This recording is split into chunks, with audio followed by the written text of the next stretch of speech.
항상 지하방에 새들어 살았는데 너무 싫은 거예요.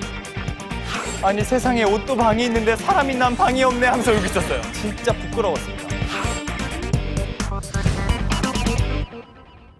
저는 경북 상주라는 곳에서 태어났어요. 12살 때까지 시골에서 할아버지 할머니와 함께 농사를 지으면서 살았어요. 제가 태어났을 때 저희 부모님이 여러 가지 경제적 사정이 어려우셔서 도시에서 장사를 하셨는데 장사하시면 자식을 돌볼 여유가 없으시잖아요. 그래서 저를 할아버지 할머니 손에 맡기셨던 것 같아요. 제가 시골에서 어렸을 때는 어떤 사람이 영웅이었느냐, 경운기 잘 몰고 막 쌀가마니 잘 들고 막 나무 잘 올라가는 형들 있잖아요. 나 어떻게 하면 저 형처럼 나무를 오를 수 있을까? 어떻게 하면 이 새총을 저 형처럼 만들 수 있을까? 이게 제일 큰 고민이었어요. 그중에 제가 그 동네에서 제일 존경한 형이 있었어요. 힘이 제일 센 형이에요. 어느 날 그 형한테 물어봤어요. 형, 어떻게 하면 저도 형처럼 힘이 세질 수 있어요? 물어봤는데 그 형이 뭐라고 답변했냐면 불개미를 먹으면 돼 그랬어요. 근데 저는 너무 기쁜 거예요. 왜? 드디어 힘 세지는 방법을 알게 된 거죠. 그래서 제가 어릴 때 잡아본 불개미 수가 한 1,500마리 정도 됩니다. 정말 막 불개미를 잡아서 막 먹고 그런 거예요. 그래서 제가 이 모양이 됐나는 생각이 들어요. 그러니까 그만큼 되게 어리숙했고 촌놈이라는 뜻이에요. 그렇게 살다가 제가 초등학교 6학년 때 서울로 전학을 갔어요. 어디로 갔냐면 강남구 청담동에 있는 청담초등학교로 전학 갔어요. 어제까지 너무나 시골 촌놈으로 살다가 갑자기 환경이 급변했죠. 처음 제가 청담초등학교 전학 가서 받았던 문화적 충격들이 여러 개가 있는데 그중에 하나가 뭐냐면 바로 학생들의 복장이었어요. 시골에서는 항상 어르신들과 함께 지내거든요. 그러니까 예의 범절이 엄청 중요해요. 그래서 남방은 꼭 바지 속에 넣어서 입어야 돼요. 서울 애들은 안 그럴 거야라고 생각했어요, 저는. 근데 서울에 왔는데 애들이 남방을 청바지 속에 넣어서 입는 거예요. 그래서 야, 서울 애들 되게 예의 범절이 있구나. 이 생각을 했는데 나중에 알게 됐어요. 그 서울에서 본 그 친구들이 청바지 속에다가 남방을 집어넣은 이유는 예의 범절 때문이 아니라 엉덩이 뒤에 붙어있는 물음표를 보여주기 위해서였던 거예요. 그때 가장 인기 있는 브랜드가 그 물음표가 붙어있는 브랜드였거든요. 근데 난방을 내리면 이게 안 보여.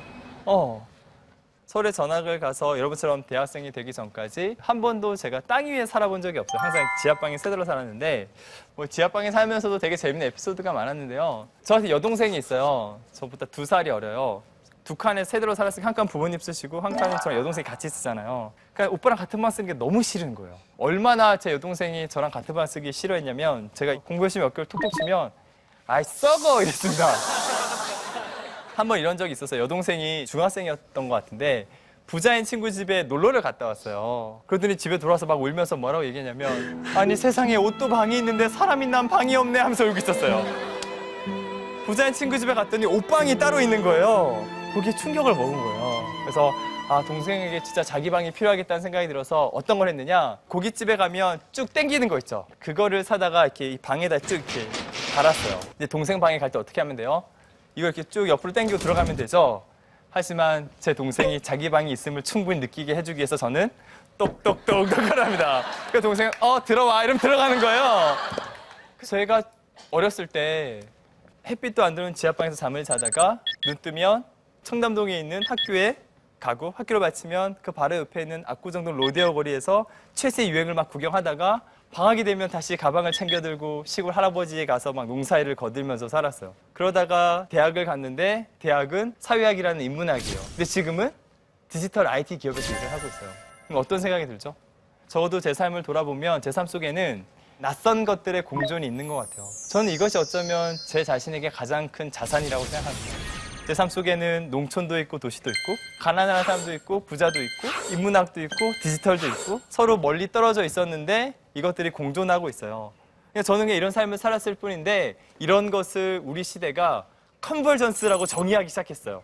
즉 컨버전스는 낯선 것들, 서로 다른 것들을 공존하게 만드는 것들이잖아요. 제가 컨버전스식 사고를 하려고 노력하는 이유는 제 머리의 문제가 아니라 그런 경험을 하면서 살아왔기 때문이 아닐까라는 생각이 들고 그래서 저는 여러분이 청춘이었을 때 다양한 경험을 하는 게 되게 중요하다고 생각을 합니다.